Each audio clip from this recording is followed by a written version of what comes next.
Welcome to About Mansfield, your audio newspaper. I'm Steve Casillo with the July 3rd, 2024, 229th edition. Colleen Daniels, she's out there in Studio West. We are here with the About Mansfield news team. Coming up today, it's Mansfield News, Talk, and Information. And a little later in the episode, you will have a chance to win a $25 gift card to a Mansfield restaurant of your choice with our Mansfield trivia question, courtesy of Joe Jenkins Insurance. Let's take a look at the stories we're covering this week. Mansfield woman gets jail time for marijuana trafficking. Mansfield I-S-D administrator named Region's Superintendent of the Year. School board takes home Best of Regional Award. School board approves teacher pay raises. Fire department says getting caught with illegal fireworks is one way to light up your pocketbook. Council releases Rose Park makeover plans. Farr Best Group takes us back to kindergarten. And in sports, Mansfield High alum earns his ticket to the Summer Olympics. And in the talk segment, Steve dips into the 2021 archives and revisits an interview with Alma Martinez and Brenda Norwood. We are Mansfield's only source for news, talk, and information.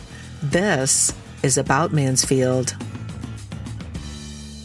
Hey there, it's Luke from Cool Hand Electric. Are you tired of dealing with plugs or lights that just won't cooperate? Well, don't fret. Give us a call. Worried about power outages or surges damaging your precious electronics? We've got you covered. Whether it's a whole house generator or surge protection, our solution-oriented Cool Hands are ready to tailor the perfect option that suits your needs and budget. At Cool Hand Electric, excellence is still cool. Cool Hand, Cool Hand, Cool Hand, where excellence is still cool. Hi, this is Paul Duncan with Trinity Roofing and Construction. There are over 7,500 roofers in the North Texas area, and when a major hailstorm blows through town, that number skyrockets with companies as far away as Montana. In the planning stages of re-roofing your home, it's normal for customers to ask questions such as, where are they based out of and how many years experience do they have roofing in North Texas?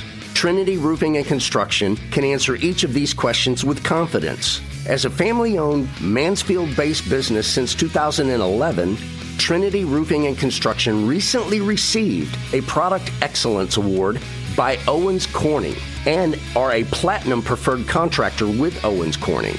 Contact us today for a free, no-obligation video roof inspection. Rated A+ with the Better Business Bureau, Trinity Roofing and Construction. A Mansfield company, not only replacing roofs, but building relationships. Find us on the web at trinityroofingconstruction.com. That's trinityroofingconstruction.com. Hi, I'm Katie Hayes, pastor of Galileo Church, and you're listening to About Mansfield. Welcome back to About Mansfield. This portion of the news is brought to you by the Grandview Event Center in Mansfield. We start with news out of Ardmore, Oklahoma, as a Mansfield woman was sentenced to 90 days in jail for trafficking illegal marijuana in Carter County, 120 miles north of Mansfield. Court documents state that Ardmore police caught 34-year-old Van Fung of Mansfield with over 25 pounds of marijuana in December. Fung pleaded guilty this week and was sentenced to 7 years probation in addition to the 90 days in county jail. Mansfield I-S-D Superintendent Dr. Kimberly Cantu has been named the 2024 Region 11 Superintendent of the Year. The award honors outstanding Texas administrators for achievement and excellence in public school administration. Dr. Cantu is in her 32nd year of service in public school education, with 25 of those years spent serving MISD. After a variety of teaching and administrative roles, Dr. Cantu was officially named the superintendent of Mansfield ISD on December 17th, 2019, becoming the second female superintendent in the district's history. As the Region 11 winner, Dr. Cantu will move on to the state level of the competition. The state winner will be announced at the Texas Association of School Administrators and the Texas Association of School Boards joint annual convention in September. Speaking of accolades, the Mansfield ISD School Board has been selected as the 2024 Region 11 winner of the School Board Awards program. To participate in the program, school superintendents must nominate their school board. The selection panel, composed of area school district superintendents, evaluates the applications received and rates how well each applicant addressed 10 distinct areas of focus. Mansfield I-S-D's school board will now join 19 other boards from across Texas that will be considered for the state award.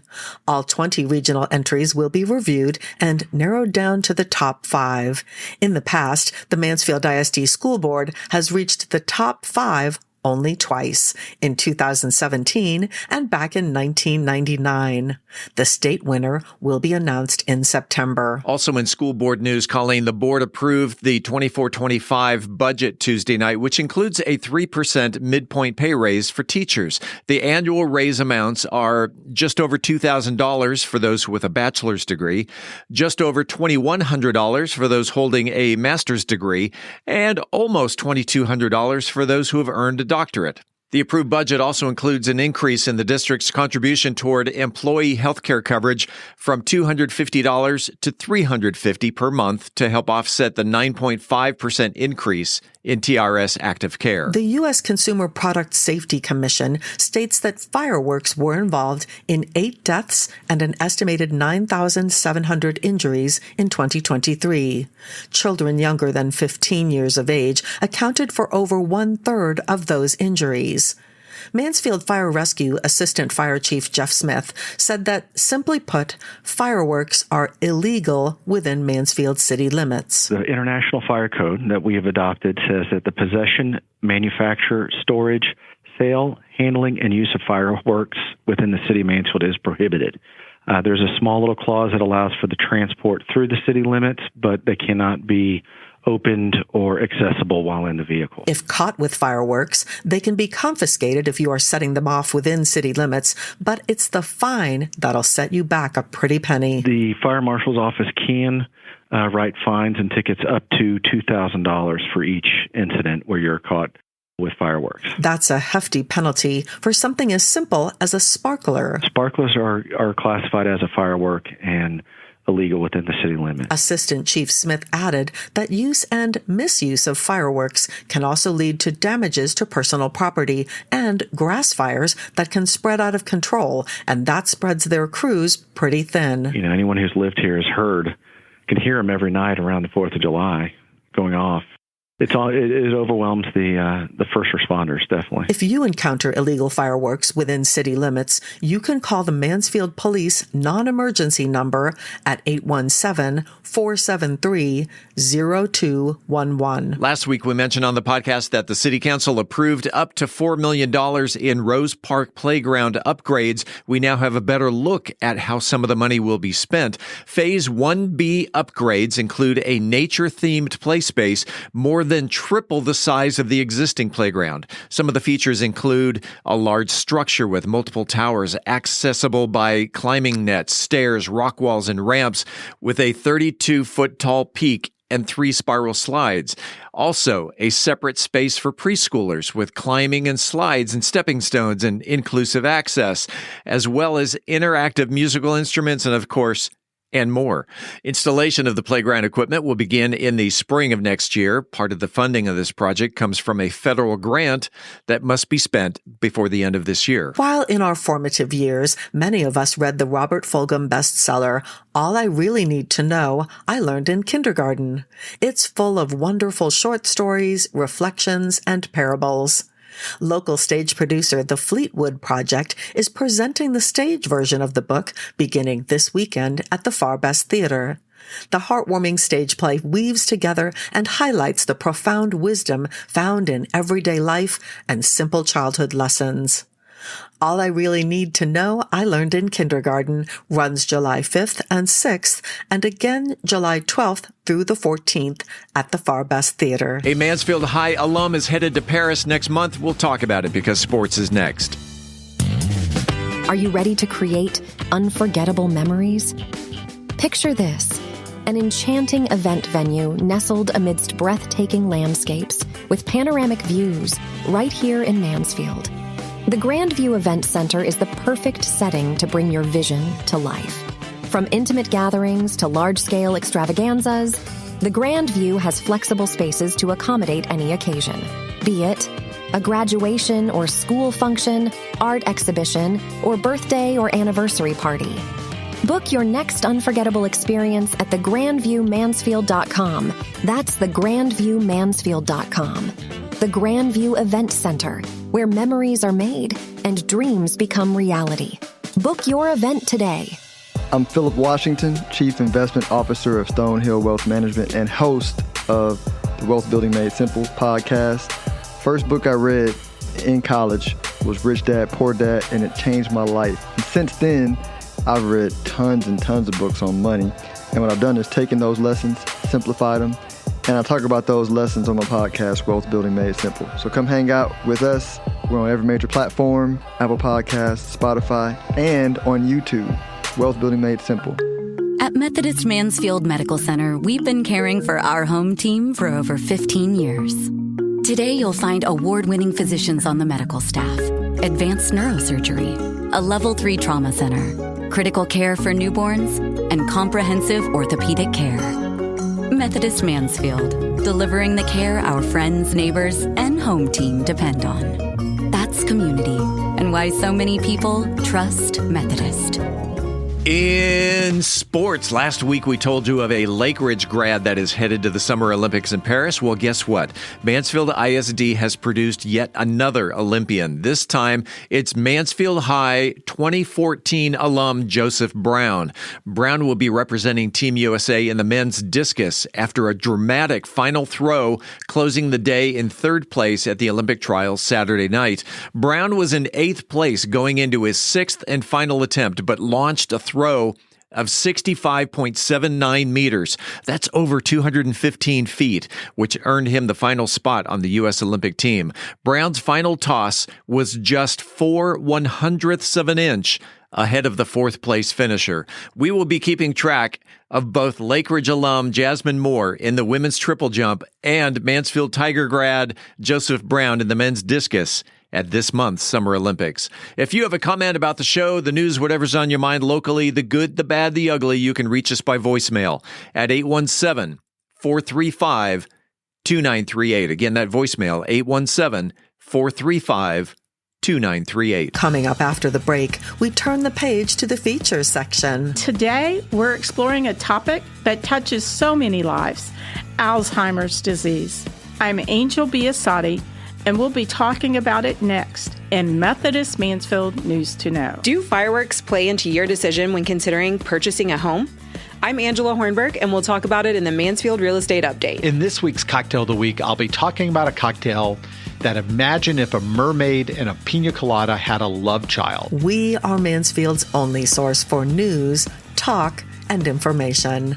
I'm Colleen Daniel, and this is About Mansfield. This portion of the news was brought to you by the Grandview Event Center in Mansfield.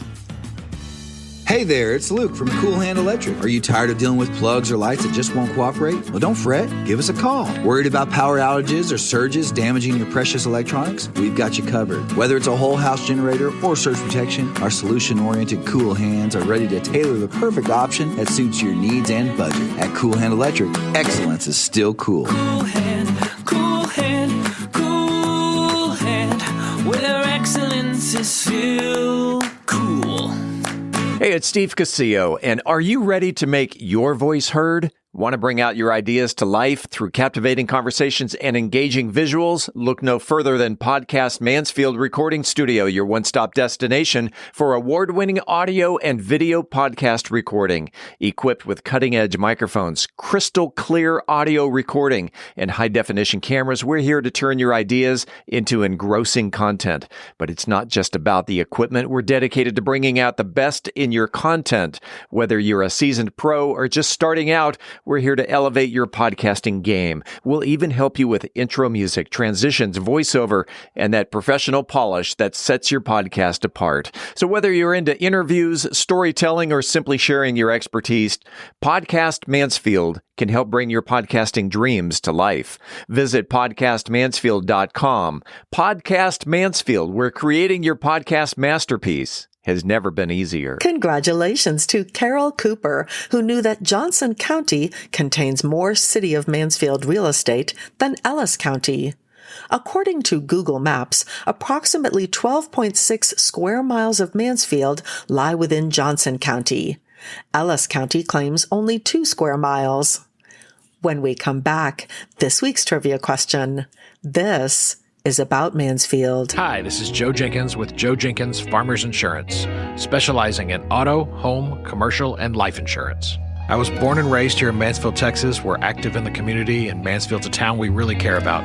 Our office has over 30 years' experience in the insurance industry, and we're passionate about what we do and about customer service. For a free quote, please visit our website at joejenkinsinsurance.com or give us a call at 817-472-6058. Once again, that website is joejenkinsinsurance.com. It is time right now, right here, right now for the highly coveted, wildly popular About Mansfield trivia question. If you are the first person to email the correct answer to trivia@aboutmansfield.com, you will receive a $25 gift card to a Mansfield restaurant of your choice. It's brought to you by Joe Jenkins Insurance. Whether you're looking for homeowners, auto, commercial, or any other type of insurance, Joe has helped Mansfield area residents understand the insurance coverage that best fit their needs since 2010. You can find him on the internet at joejenkinsinsurance.com. I've mentioned this before, not everyone wins on a Wednesday. So if you're listening on Thursday, Friday, Saturday, whenever, give it a shot. You might be taking home a $25 restaurant gift card. Colleen, it's your turn. Well, Steve, Mansfield is a melting pot of nationalities and ethnicities, and the kiddos who attend the 49 school campuses in the Mansfield Independent School District undoubtedly are living proof. This week's question is, other than English, how many languages are spoken within the Mansfield Independent School District? Email your answer to trivia@aboutmansfield.com.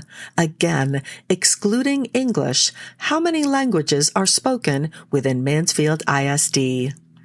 Good luck, and thanks to Joe Jenkins Insurance for the gift card. Hi, this is Teresa Cohagen, Director for Visit Mansfield, and you're listening to About Mansfield. Welcome back to About Mansfield, your audio newspaper.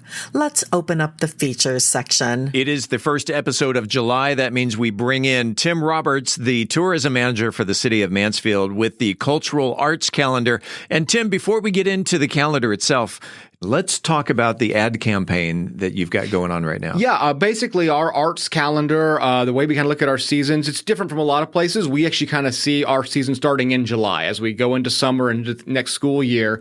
And so every year we try to launch a theme. And this year you'll be seeing ads, hopefully all over the place. We've got a lot of campaigns going. And we're really trying to hone in on the idea of one day what you might say you saw at the Farr Theater. One day. One day, because we have so many shows premiering. We've had like 3 or 4 original theatrical productions that have premiered at the Farr Best. We've had film premieres. You're always seeing young up-and-coming actors, writers, young up-and-coming musicians at the Farr Best Theater. And there's nothing more you love than being able to say, I saw them before they were big. I saw this person in concert before they were huge. I can. Yeah. I can. When she was up and coming, Maren Morris performed at the Farr Best Theater. Yeah, exactly. I had the chance to see, I'm blanking on her name now, country artist at a tiny little concert, and I don't like concerts all that much. And 6 years later, I'm like, well, I should have gone to see her because now she's selling out entire auditoriums. But that's how we want to, really tell people that not only you're coming out to the Farr Best Theater to support your local arts, to support your local artisans and all the different classes we have as well, but you may have a story to tell one day. And tell you some of the great stuff we're seeing out of the theater right now, some of the things we'll touch on right now. I truly think we've got some superstars in the making here in Mansfield. Let's get into the Farr Best Theater and start with kindergarten. I love the book. So now it's the stage play. A classic, hilarious series of books. The Fleetwood Project will present All I Really Need to Know I Learned in Kindergarten. That's a mouthful of a title. All I Really Need to Know I Learned in Kindergarten. The Robert Fulghum books with the parables and this great book. And that takes place when? That'll be July 5th through the 14th on the weekends. So 5th and 6th and 12th through the 14th. A couple of evening shows, a matinee in there, so plenty of time to come check out the Fleetwood Project's new summer show. Always a fun time because you never know who's going to show up. I love the open mic night. Open mic night is pretty much first or second Thursday of the month. Usually this month it's July 11th at 7:30 p.m. Come out. Just such a great, welcoming environment.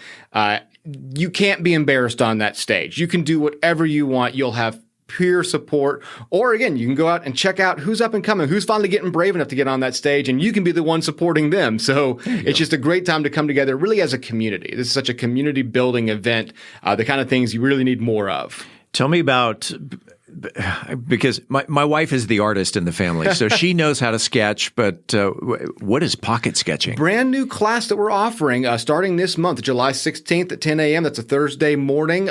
Intro to pocket sketching. And pocket sketching really is just that idea of having like the old little sketchbook that you can keep in your pocket. Oh, yeah. And just whip it out with, paints or chalk or pencils and just sketching what you're saying. So we're going to have a great artist to be leading that class. You can find more information and ticketing on that. And that'll be a new monthly class we offer going forward. And that's July 16th. July 16th. At 10 a.m. at the Farr Theater. And then following that, again, with the art theme, July 20th is? Yeah, the Art Therapy Workshop, the monthly workshop done by Heidi Turno Studios. A great option really for counselors. They can get continuing education units through this or not. You come out and you have this really intensive art therapy workshop where you just delve real deep into a bunch of stuff that I don't really understand myself. So it's really great for somebody who really wants to feel something while they're making art. And that's July 20th at 9 a.m. Saturday morning. And then also on July 20th, but at night. 8 p.m. And this is one of the groups I'm talking about. Mick Hill Entertainment.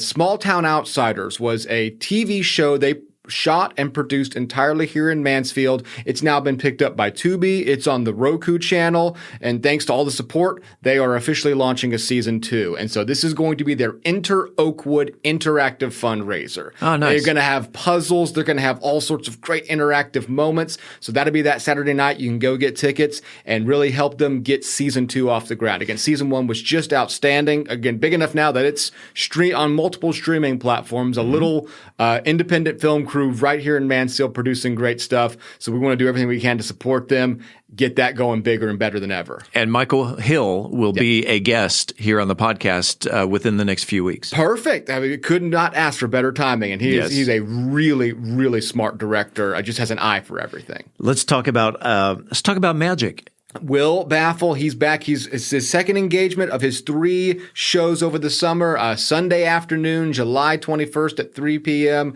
Just a delightful show. The kids love it.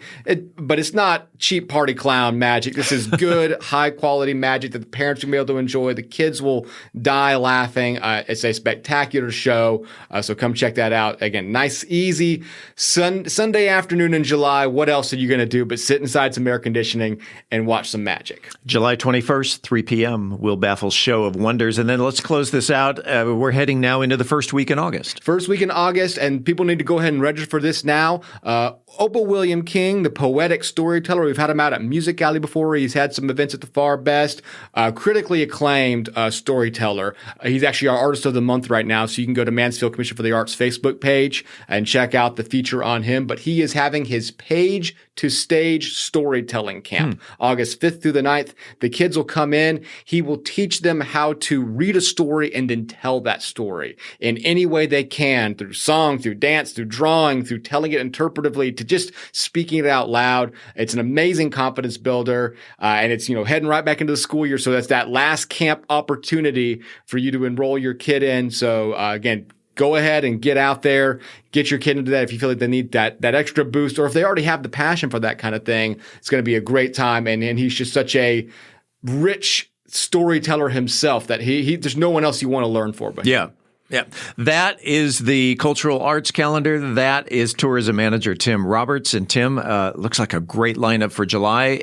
Keep it up. Packed, and we can't wait to see y'all out there. Angel Biasatti is here with information about a disease that touches many lives in Mansfield. In Methodist Mansfield, News to Know. Angel? Alzheimer's is a progressive neurological disorder that affects memory, thinking, and behavior. It's a condition that not only impacts those diagnosed, but also their families and loved ones. I have a special guest, Rachel Cochran, manager of the new Neurotrauma ICU at Methodist Mansfield. To start, let's dive into what Alzheimer is. Rachel? Alzheimer's disease is the most common cause of dementia, a group of brain disorders that lead to the loss of intellectual and social skills. This happens when brain cells degenerate and die, causing a steady decline in memory and mental function. Rachel, what are some of the early signs and symptoms of Alzheimer's disease? Early signs of Alzheimer's often include memory loss that disrupts daily life, changes in personality, challenges in planning or solving problems, difficulty completing familiar tasks, and confusion with time or place. This includes difficulty remembering recent events or conversations, and as the disease progresses, individuals may experience severe memory impairment, confusion, mood changes, and difficulty speaking, swallowing, and walking. It's important to recognize these signs early and seek medical advice because early diagnosis can significantly impact the management of the disease. Early diagnosis is indeed crucial. If you are a loved one that thinks you may have the early signs of Alzheimer's, it's best to make an appointment with the neurologist and get examined, as early intervention is key. To find a physician, go to methodisthealthsystem.org. There, you'll find neurologists who can assist you. Rachel, what does a diagnosis involve? Diagnosis typically involves a thorough medical history, mental status testing, physical and neurological exams, and sometimes brain imaging. We may also use advanced techniques like PET scans and cerebrospinal fluid analysis to detect biomarkers associated with Alzheimer's. Once diagnosed, what treatment options are there for those with Alzheimer's? Well, while there is currently no cure for Alzheimer's, there are several treatments that can help manage symptoms. These include medications to improve or stabilize symptoms and non-drug approaches like cognitive therapy and lifestyle modifications. We understand that Alzheimer's affects not just the individual, but also their families, and at Methodist, we offer a range of services to help. Thank you, Rachel, for joining us today and shedding light on Alzheimer's. And to all our listeners, thank you for tuning in. I'm Angel Biasatti, reporting for the About Mansfield podcast. Today, we welcome a new voice to the podcast. Realtor Angela Hornburg talks about whether area fireworks play into your home buying decision in the Mansfield Real Estate Market Update. Angela? This is a hot topic each New Year and Independence Day season. For those that don't know, fireworks are banned in the city of Mansfield, which is for good reason. Can you imagine your neighbors lighting off artillery shells that fall into your roof with embers still intact? Fireworks in the city are definitely best left to the professionals.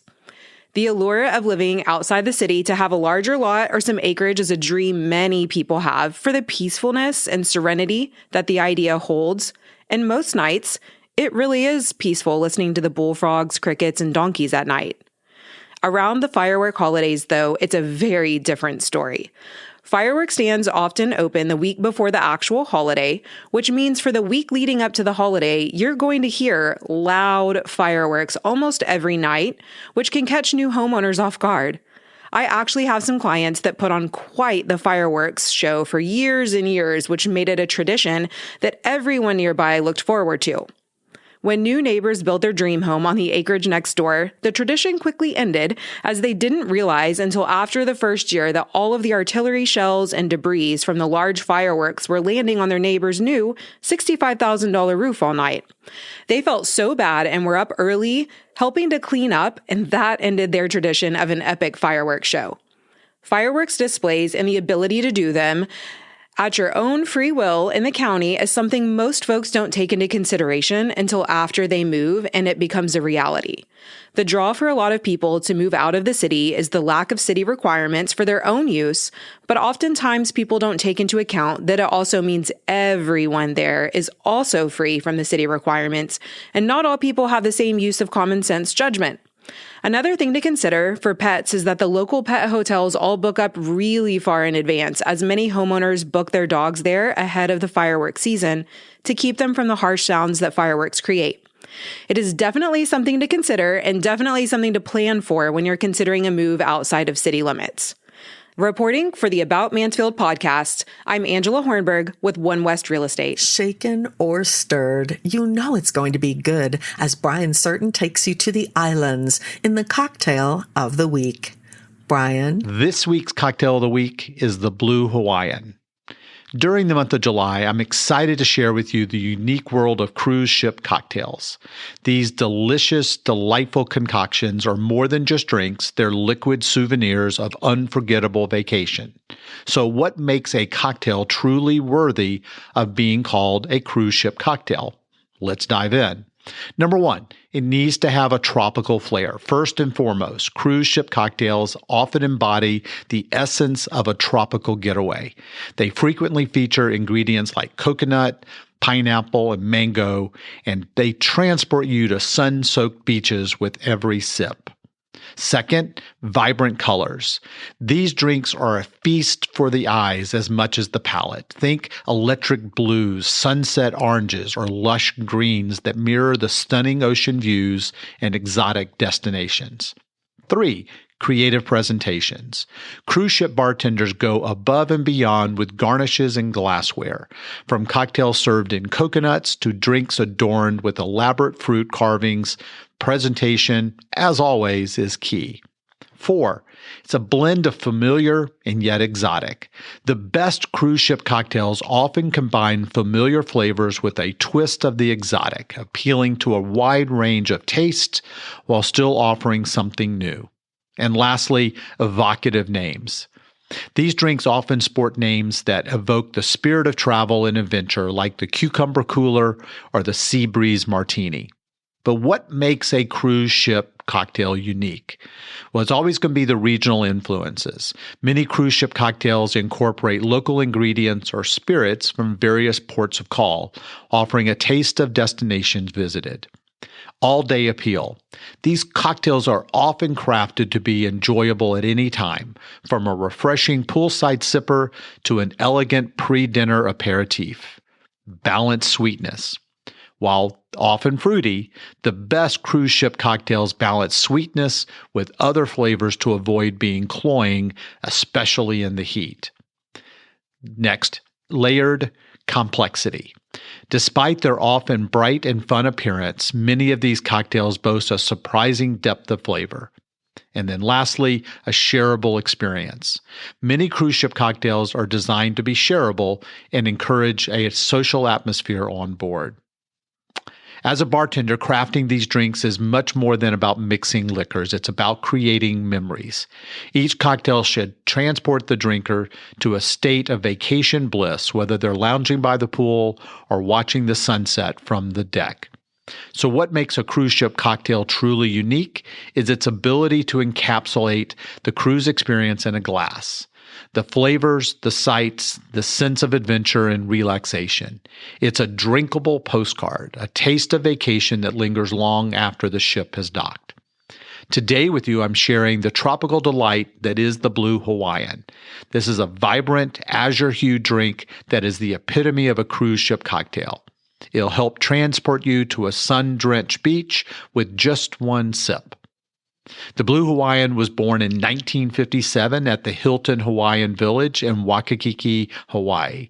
It was created by the legendary bartender Harry Yee, who was tasked with developing a drink that featured blue curacao, a recently introduced liqueur at the time. Yee was known for his innovative approach to tropical drinks, and he combined the blue curacao with light rum, pineapple juice, and cream of coconut.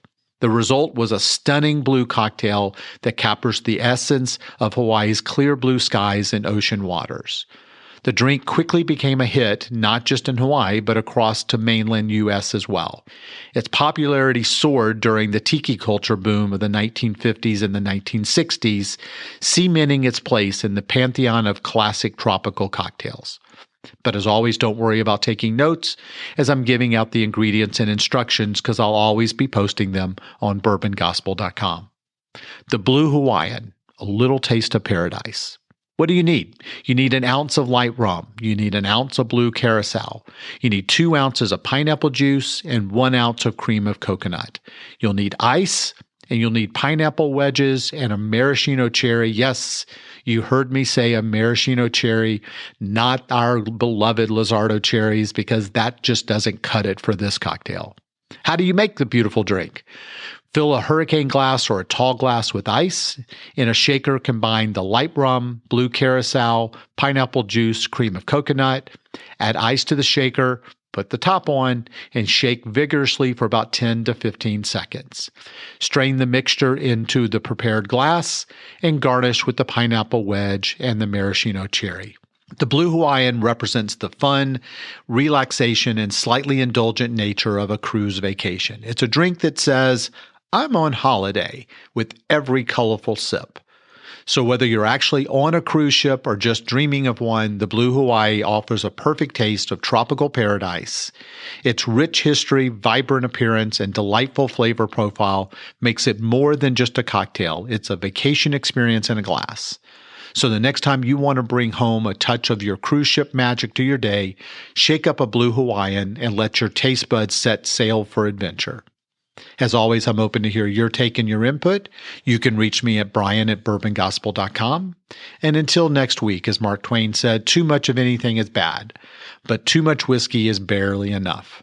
Reporting for the About Mansfield podcast, I'm Brian Certain. We're back in 60 seconds with Steve's 2021 interview with Alma Martinez and Brenda Norwood. Imagine a city where innovation knows no bounds, where dreams take flight, and the future unfolds before your very eyes. Welcome to Mansfield, a beacon of growth and a testament to vision. In the heart of Mansfield, a remarkable transformation is underway. But it's not just about the physical landscape. It's about the spirit that drives us forward. A spirit of collaboration that bridges cultures, a spirit of entrepreneurship that fuels prosperity, and a spirit of community that binds us as one. Mansfield is more than just a place. It's a canvas where diversity paints the picture of progress. From art festivals that ignite creativity to tech hubs that redefine boundaries, this city celebrates every voice, every passion. Mansfield, where growth knows no limits and the vision is limitless. Brought to you by the unstoppable spirit of the Mansfield Economic Development Corporation. Hi, I'm Haley Hudson, and you're listening to About Mansfield. Welcome back to another segment of About Mansfield. I'm Steve Casillo as we make the transition from news to talk. And for those of you who listen to the podcast or have listened to the podcast for regularly for the last year and a half, you pick up some little snippets about my personal life. And maybe within the last year and a half, I've mentioned that both of my kids are products of the Mansfield I-S-D. My daughter goes all the way back to preschool. My son started in MISD in second grade. And both of the people that are here in the studio today not only affected both of my kids, but really affected my family as a whole. And we're going to get into to talking with both of these guests here in just a second. My son, both my son and my daughter went through Mary Orr, and in the studio today we have a retired teacher from Mary Orr. We also have a retired principal from Mary Orr, and again, both of these guests of mine affected my family so greatly by the way that my children were affected by both of them. It is truly an honor to welcome Brenda Norwood, retired teacher from Mary Orr. Welcome to About Mansfield. Thank you. And it is equally an honor to have Alma Martinez, the principal, retired from Mary Orr. Welcome to About Mansfield. Thank you.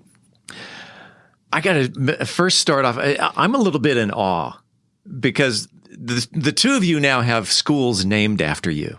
And Brenda, let's start with you. I know you have a long history here in Mansfield. Were you born in Mansfield? I was born at the Peter Smith Hospital and was raised in Mansfield. Raised in Mansfield. Mm-hmm.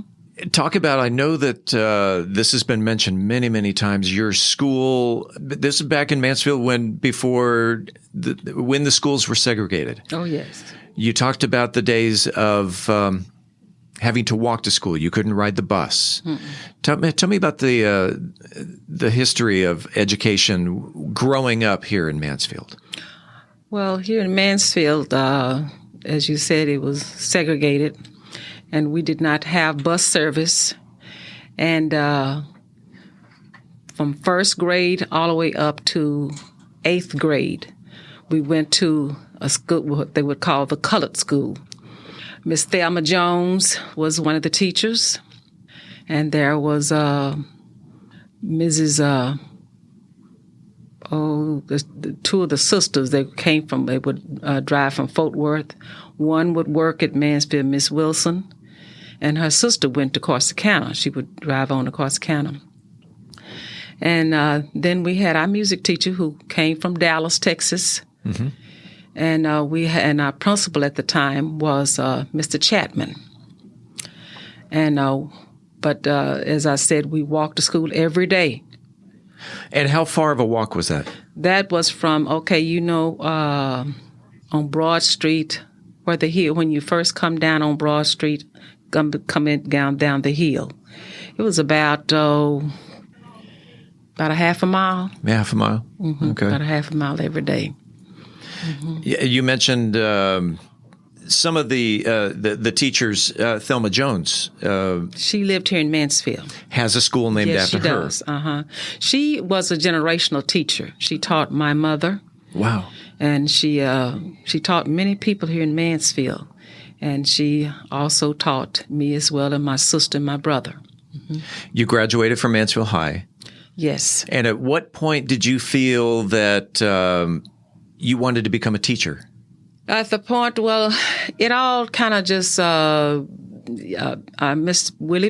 Pig, right, came to my home and asked me if I would come and work for the school district because they had no blacks in the district. And they were going to lose some federal monies. And this is after I had graduated from high school.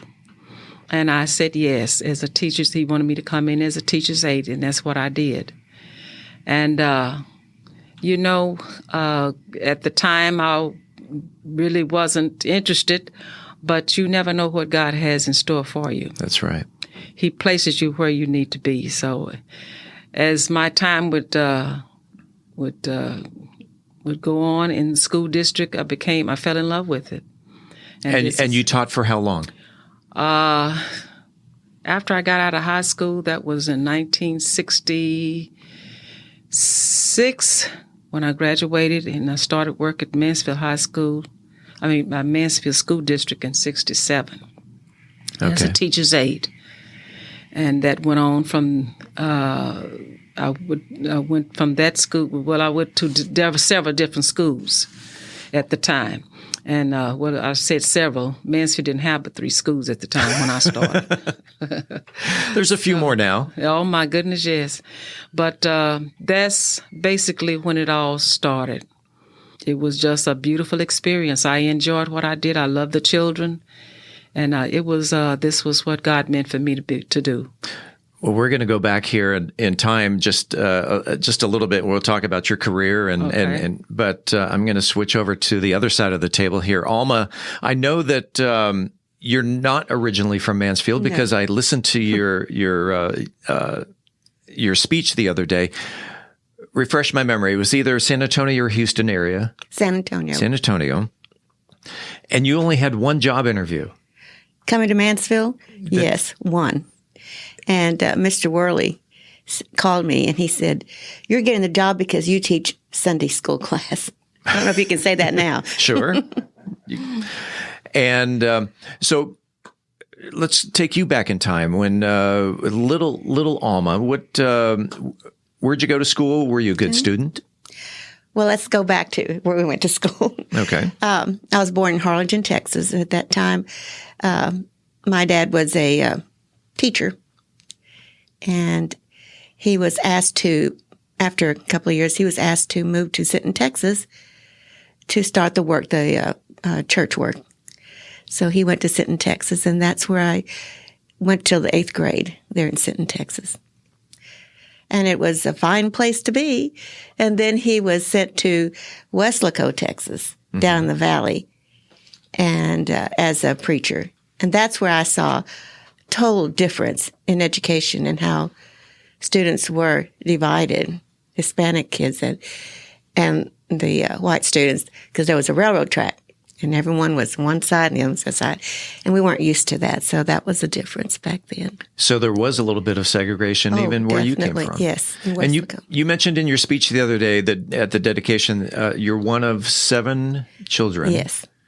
And where are you in the 7? I'm the oldest.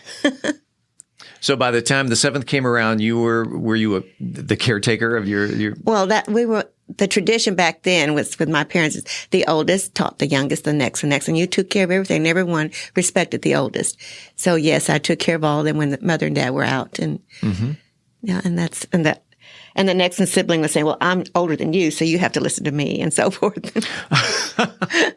A typical Friday night growing up where you grew up. What were some of the hobbies, and what'd you do on a typical Friday night? Well, I have to go back to my high school years, I guess. Okay. It was a different culture back then. As being the oldest, we mainly stayed home. You know, my parents were very strict.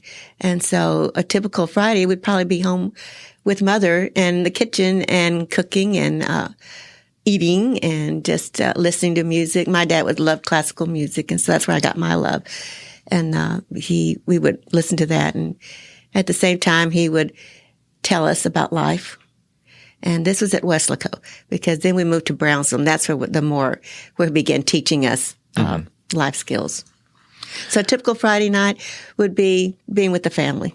And then every once in a while, one of my girlfriends would come pick me up that drove, and we'd go to a movie or something like that. You mentioned your parents would talk about life. Give me an example of maybe one life story that you remember your parents telling you that has stuck with you all these years. Well, always to get an education. Yeah. They always push that.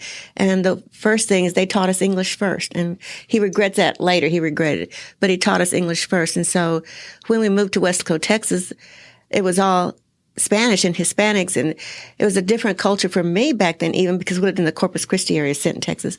So going back to Weslaco, he put me in all Spanish classes with all the Hispanic children. So I had to learn Spanish right away, how to read it, write it. And at first I got a lot of ridicule, but they were there. The kids then, learned that I was real, that I wasn't faking it. And I got accepted. You had to be accepted. Yeah. So I was accepted. And that's where I learned that was the first life skill, putting me there in all Spanish classes. But I'm grateful for that because I can speak it now. You spoke Spanish at the dedication the other day, which took me by surprise. I've never heard you speak Spanish. And you lose it if you don't practice it. That's true. Spanish is spoken in our home, and which is my wife's native tongue as well. And that's true. You don't use it. Right. Brenda, let's talk about a Friday night in Mansfield. You're in high school. What are you doing on a Friday night? Friday night. Mostly we were at home. And my mother didn't allow us to get out very much. It wasn't really no place to go in Mansfield. Sometimes we may have, some of the students may have a house party or something like that. But basically we were at home because there was no place to go in Mansfield. Mansfield wasn't bustling like it is now. Oh, my goodness, no. There was a theater, the Farr Best Theater, and if you wanted to go to the theater movie, you had to walk. And, of course, there was a door for the whites and door for the blacks, and, of course, the door for the blacks would go upstairs. I was going to say, the upstairs was reserved for blacks? Yes. But that's basically what we did. We didn't go any place, really. It wasn't any place you could go unless, you'd be harassed or whatever the case may be, because the only way we would get around was to walk. Yeah. My mother didn't drive, so that's the only way we could get around. And I had a sister and a brother. Both of them are deceased now. And where in the chain of siblings were you the oldest, the youngest? I was the baby. You were the baby. And so did they take care of you, or did your parents do? Oh, yeah. My mom and dad were divorced many years. It's just my mother was a single parent. And yes, my sister and brother, they would take care of us. My brother especially. And I mean, he was a very good caretaker. But they would take care of me. At the school dedication, you talked about in your speech picking cotton right there on the field where the school with your name now sits. Yes. Mansfield had cotton fields all over. And that's what we did. We picked cotton to make money in order to buy school clothes or whatever we need. My mom was in the field as well. And that's, yes, where we have a school right now, all out in that area was cotton fields. And that's where we would go and pick cotton. When I shook your hand this morning, I can tell you've got hands of experience. Oh, yes. And it may have been a few years since the days of picking cotton, but you can feel it in your handshake. Oh, yes. You don't give a person a fake shake. No. You're going to shake her, you shake their hand. You do it the right way. Firm grip. You have a school named after you. Why do you think it was you as opposed to anyone else that has taught within the Mansfield I-S-D? Well, let me tell you about that. They really didn't get my, they didn't come and ask me, would you like to have a school name? No, They didn't ask me because they know what I would have said. No. Yeah. So I was just told after they had run this, had asked around and whom would you like for this school? And they had names. And of course they told me, said everybody was picking Brenda Norwood. So when I found out, they called and told me, well, you're going to have a next school name. What? A school? Oh, no. So it became a reality. I was very surprised. And when it became to be reality, I was very humble and thankful. Alma, why you as opposed to someone else? What do you think? I don't know. But it is also humbling, just like Brenda said. Very surprised. All I could think of is being here in the district 36 years. And so much has gone. A lot of things happened in the district at the time I was there, from trying to pass a bond election way back when they were trying to build Bourne Elementary, and I was a teacher at Herman-Ash, all the way to all the growth and just experiencing it. But I don't know why, just growth. And you touch so many lives. As I mentioned in the intro, that you not only touched the lives of my kids, you had a profound effect on my entire family. My son, Brenda, took one of your classes. You saw my son at your dedication. You, after 10 years, you still recognized him and gave him a big hug. Alma, you know both of my kids. In fact, the first question when I called you on the telephone, the first question out of your mouth was, how are your kids? And so really the first thing is, thank you to both of you for shaping my kids and help forming my kids into what they are today. My daughter's about to get married next year. Congratulations. And my son, which started his musical career in the 6th grade at Mary Orr, is moving on, wants to become a performer in music. His trombone career started there in the 6th grade. So again, just on behalf of the Casillo family, thank you for your heartfelt compassion for both of my kids. In the teaching process, or in the principal process, or maybe even the teaching process, because you, Alma, were a teacher. How important is it, or is it important of building a bond with the students? There are some teachers who really take on a role of almost the second parent of a kid, versus there are some teachers who go to work and go through the motions, and there is that separation between teacher and student. What are your thoughts on again building the bond with the student? As far as far as myself, teaching is a calling, And those students, they are very important to me. And when you have those young people that God has placed you over, you want to direct them, you want to nourish them, and you want to do the very best that you can to guide them through that young life where they can go back and say, well, I need to do this, I need this. But things will happen in their life, just like I would tell them. Everything is not going to be good, but you learn from the good as well as the negative. Right. And you take that in life and you use it. But the children, first thing that you have to do as that instructor, or if you want to call yourself an instructor or the teacher, whatever, you have to respect. Give them that respect. Show them what it's all about. You are the guiding light in that classroom, and they're going to be looking at you. They're going to be listening at you. So everything that I did was, by the grace of God, was directed toward those children so they could have a life, a good life. And that's what it's all about. Well, I go back to being a model. And if the staff can see that you really care for those children and you're listening to those kids, and they're not just kids, but they are a young, they're people, and you're the way you model with them, and you listen, and you look at the needs that they may have, and you look at all the needs, and you know you have to start implementing programs and what's best for them. Just like how we started the Multicultural Club. We saw the diversity coming into the district, to Mary Orr, and I knew Brenda's background. And I said, Brenda, we've got to do something. We've got to, these kids need to know history. And so you look at the needs of children, and when you model that love that you have and bond you have with children, you listen to parents.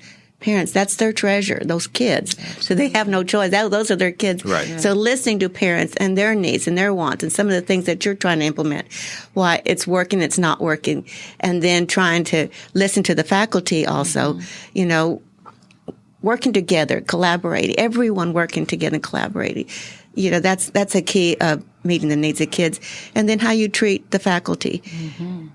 You have to love them. You have to give them warmth. They spend so many hours at the building, so you try to feed them. You try all the staff development that you're doing. It's more for kids. It's not about just implementing guidelines and other expectations, but what's the key to opening these children's heart? It was all about children first, meeting their needs. And if you have that in mind, and all the faculty is right with you, then you have success. And this goes out to both of you, knowing that kids learn at different levels, at different speeds. Because I'm not a teacher, I don't have that experience of you've got a classroom of 30 people, and you've got the slow learner, you've got the speed learner, and you've got 75% of that are just learning at pace. How do you work with three different levels of kids? This is what I did basically when I would see that the students were having some problems with what we were doing.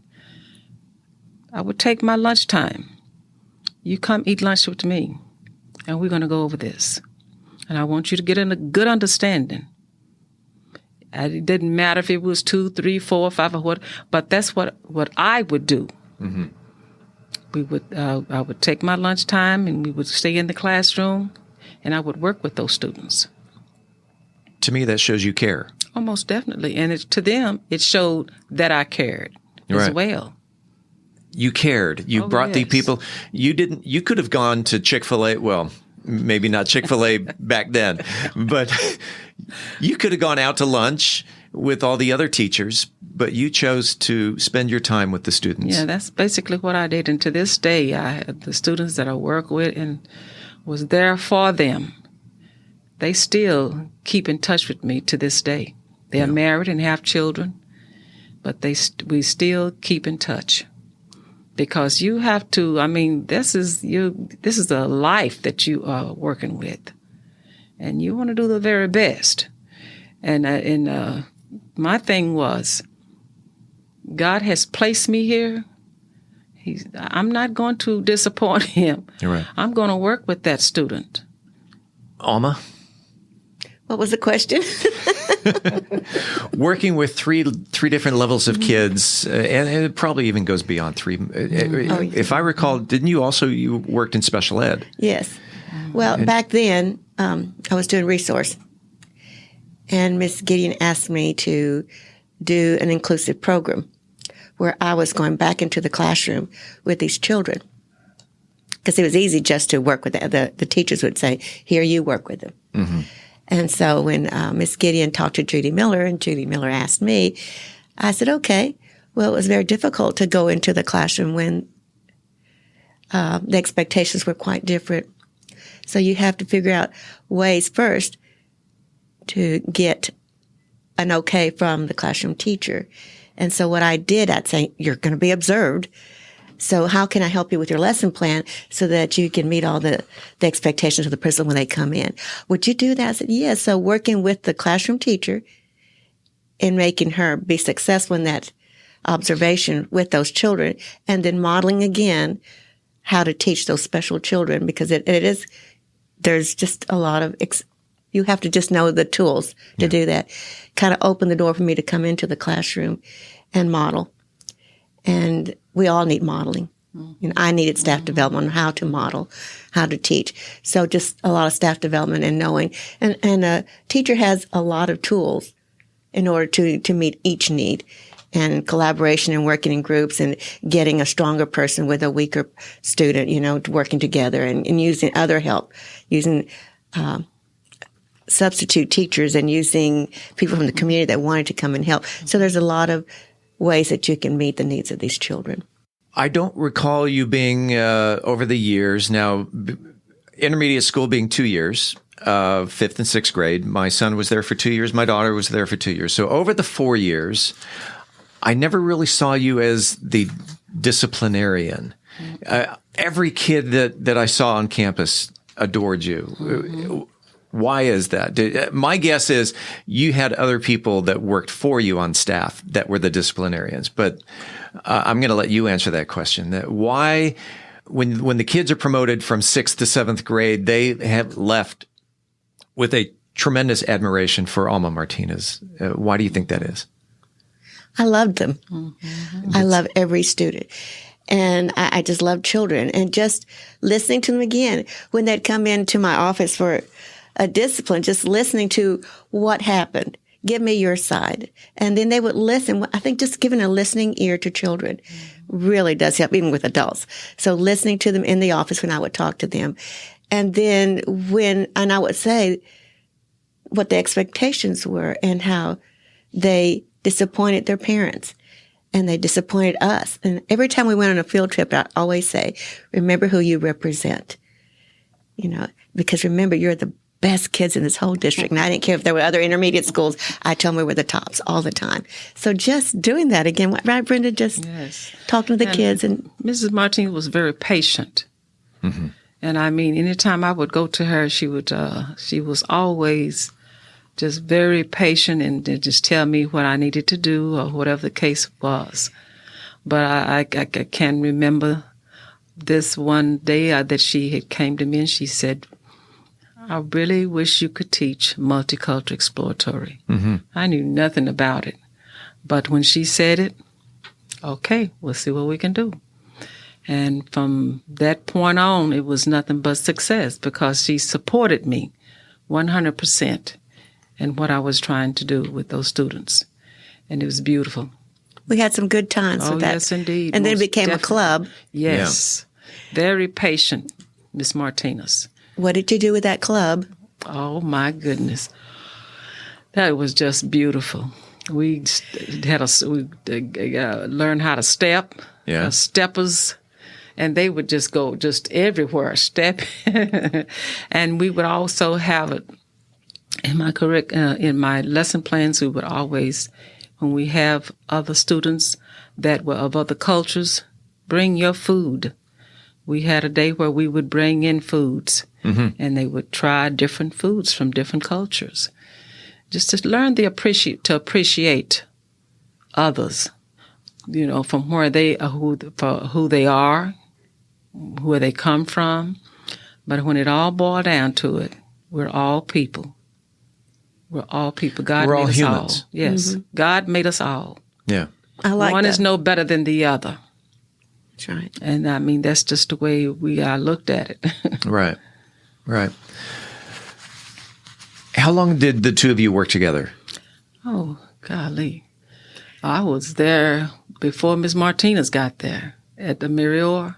That's right. Yeah, you were the science teacher, weren't you? Yes, we was when the building was finished. We were the first. I was one of the first ones that started work at Mirior.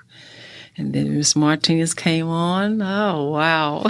So, Alma, you were at Mirior for how long?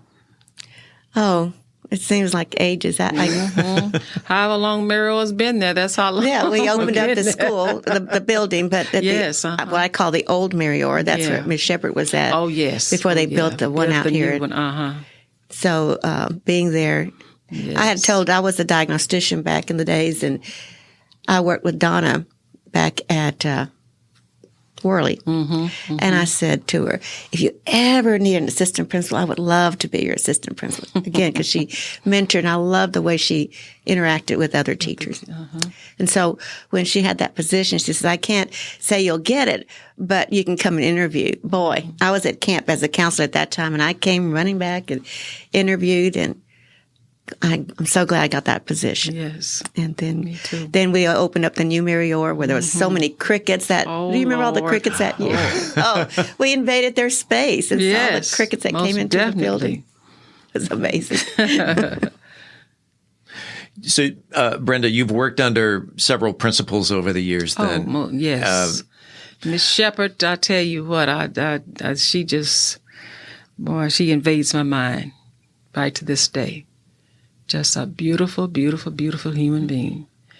And she's really one of the encouraging factors that made me go back and get my degree and become a teacher.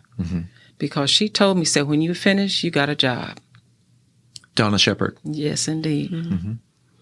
Who also has a school named after her. Most definitely. A beautiful, beautiful human being. Here in the studio today, he's been quiet, but you brought your husband, and we promised not to put him on microphone because he's a little shy. How long have the two of you been married? You and Norman? 41 years. 41 years. And Alma, your husband, you said that he's waiting for the sprinkler guy, but how long have the two of you been married? About 48 years. 48 years. Through 41 and 48 years, I would assume the husbands have also been part of your support system. Oh, Lord, Definitely. yes. I can, my degree is part of his too, as well, because when I would drive to Denton, Texas Women's University, I can remember the times that I was so anxious and trying to get into class. I left my book, keys and all, and locked it in the car. And I had to go and call Norman. Norman, I locked everything in the car. Could you come up? And he'd work in night shift. He would drive up, bring the key, get my stuff out of the car. I mean, he's always been there, 24/7, very supportive in everything that I've tried to do, and I myself as well as for him, very supportive. Yes, indeed. Alma, say something nice about your husband. Of course.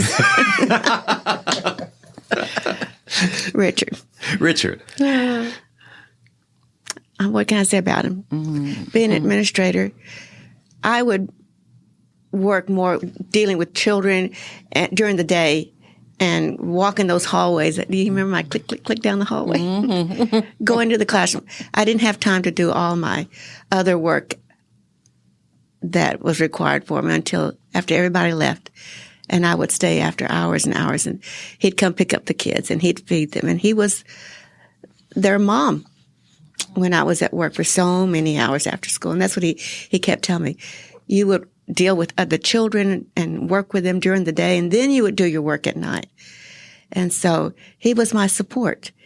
And he was the one that took the kids to soccer practices and soccer games. And then on weekends, that was our time. Yeah. So always being my supporter, always being there for me. Now, I would assume Norwood and Martinez are your married names. Are they not your maiden names? No. So how does Norman and how does Richard feel about their surname being up on the school? Have you talked to them about that? No, I haven't. I just know my brothers and sisters says, what happened to the Coronado? Is that your maiden name? Yes. Okay. So they said, where's Coronado? You could have put it on that. They're very proud. And my husband just smiles, doesn't say a word. Yeah. But no, I've never asked him. Oh, okay. I haven't either. But I know he's proud. He's proud. But my brother did say, the younger one said, you made us a little taller. Yeah. Oh, wow. The other day. So. That's beautiful.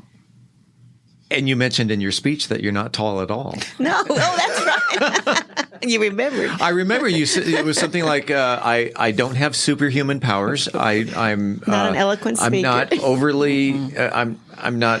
And I'm not tall. Something about intelligence and I'm not even tall. Yeah. Well, with being short, this has its other, being short, female, Hispanic, all those. Same here. Yeah. Don't let it bother me. Brenda, you and Norman started the Juneteenth ceremonies and events here in Mansfield. How many years has that been going on? We did it for about 30 years. He's holding up fingers. 33 years? 33 years. 33 years. We started in our yard first, and then we went on up to McClendon West Park.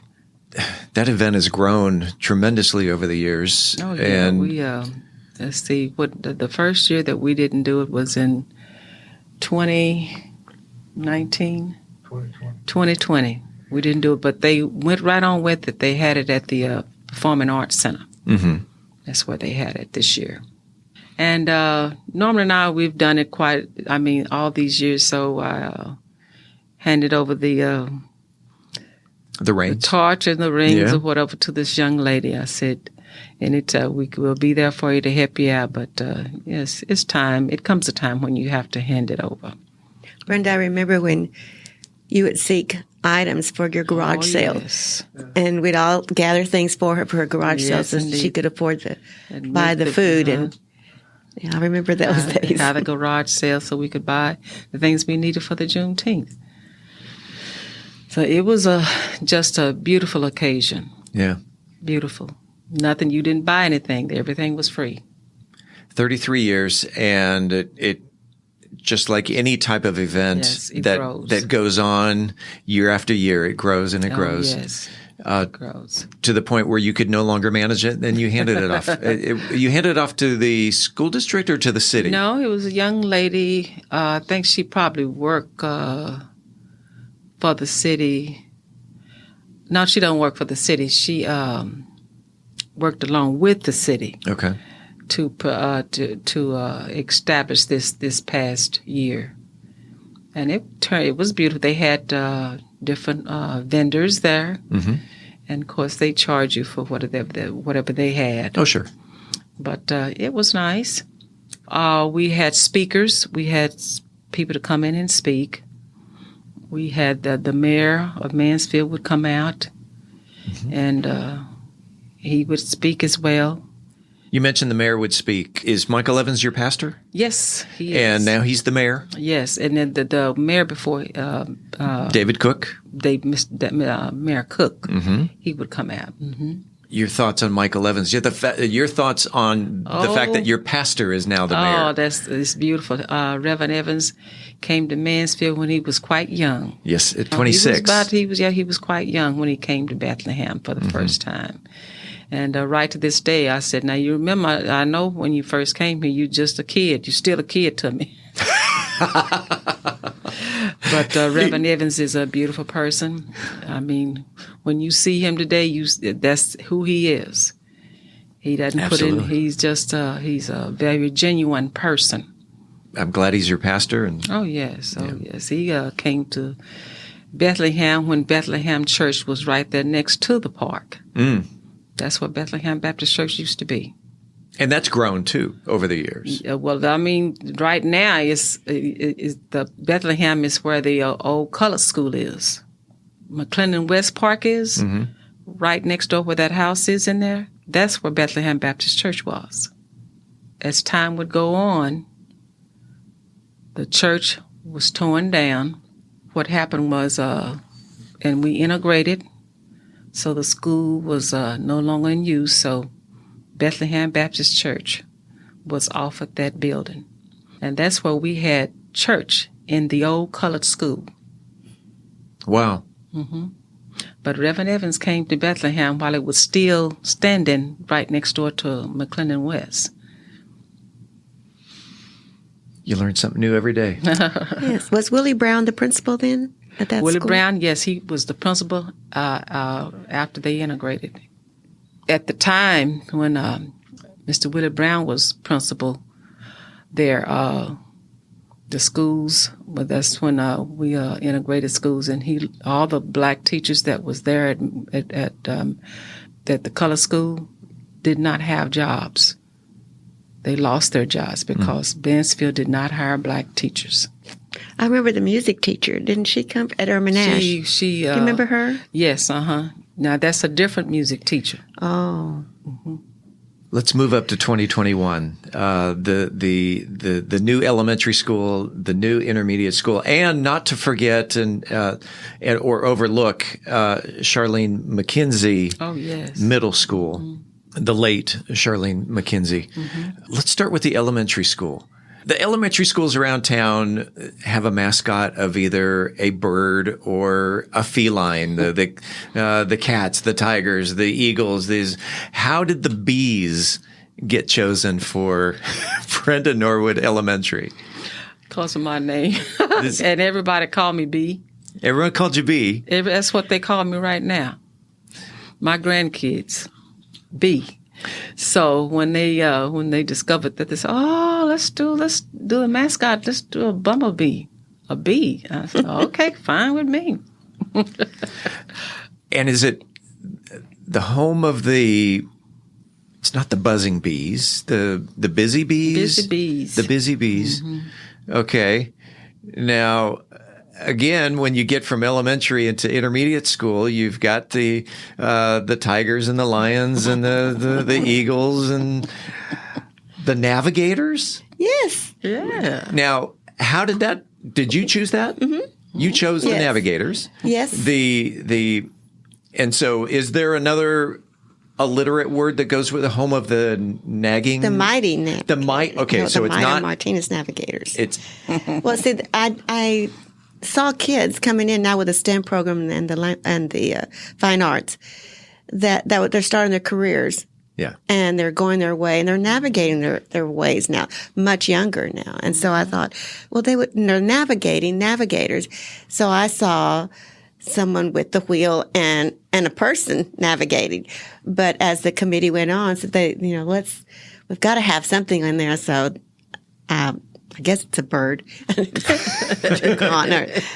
came on, but it was just the navigator part. Is that the navigating? And I've talked to the teachers and the principal from the school, and they just love it. They love everything that goes with it, with the journey that they're going to be taking. So the navigators. That every kid is at the helm of their own destination. Right. That's right. I just made that up. But I thought that was pretty good. You can use it. We've got to tell The Ms. Boyles. navigators. Every student is at the helm of their own destination. Love that. Absolutely. That's beautiful. Yes, indeed. Okay. I'm not even going to trademark it. In fact, I'm just giving it to you now. Okay. So, Alma and Brenda, we have, by the way, we'll start with Alma and move to Brenda. What's your favorite ice cream? Well, I really don't eat ice cream. I like sherbet. Brenda? Vanilla.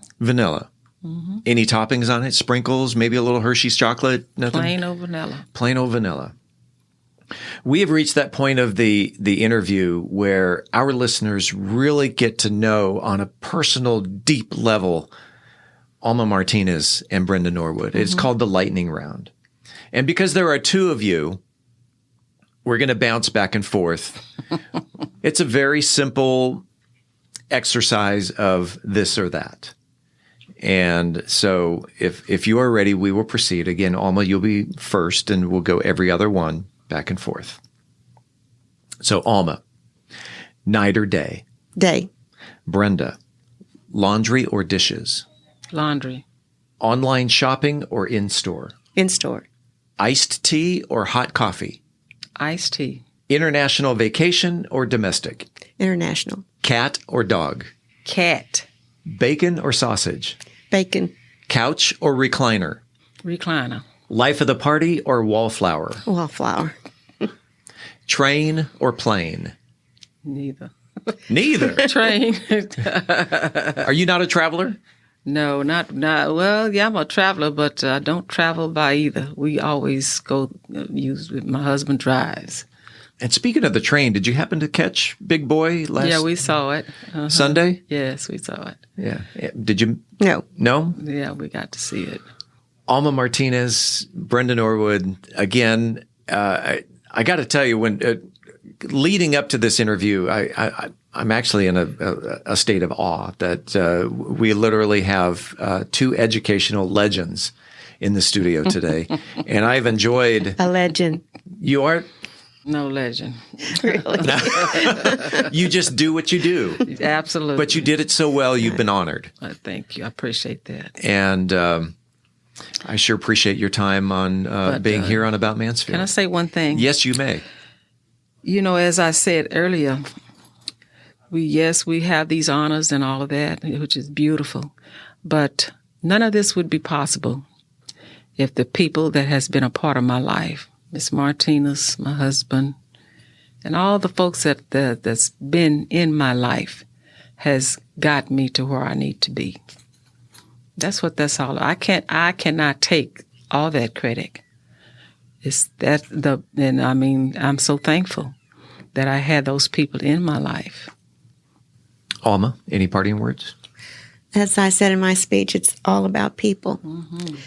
You can't be anywhere without people, and it's how you treat them. Mm-hmm. And they're the strength. They're our cheerleaders and everything. It's people. Mm-hmm. Thanks for being on About Mansfield. Thank you for having me. Appreciate it. Thank you so much. And thank you for your wonderful children. Yes, indeed. Yes. For letting us be a part of their life. Coming up next week on About Mansfield, we will talk in studio with yet another fascinating local person. You'll just have to tune in to find out who it is. In the meantime, this is the place where you will hear the latest Mansfield news, talk, and information. Until then, don't forget to like, follow, subscribe, share, love, or, support this podcast if you haven't already, so you never miss an episode. It's free and it's easy. Head on over to our website, aboutmansfield.com. Enter your email address right there on the homepage. We will never, ever send you any spam. We promise. About Mansfield is recorded at Podcast Mansfield Recording Studio. Hosts, Steve Casillo and Colleen Daniel. Moment with the Mayor feature, Michael Evans. Methodist Mansfield News to Know, Angel Biasatti. Mansfield Real Estate Market Update, Angela Hornburg. Cultural Arts Calendar, Tim Roberts. Cocktail of the Week, Brian Certain. Post-production editing, mixing, and mastering, Steve Casillo and Andrew Miner. This podcast is copyrighted by Podcast Mansfield Recording Studio for the private use of our audience. Any other use of this podcast without written consent is prohibited. We thank you all for listening on behalf of the entire news team. Happy 4th of July. Happy Independence Day. I'm Steve Casillo, and this is About Mansfield.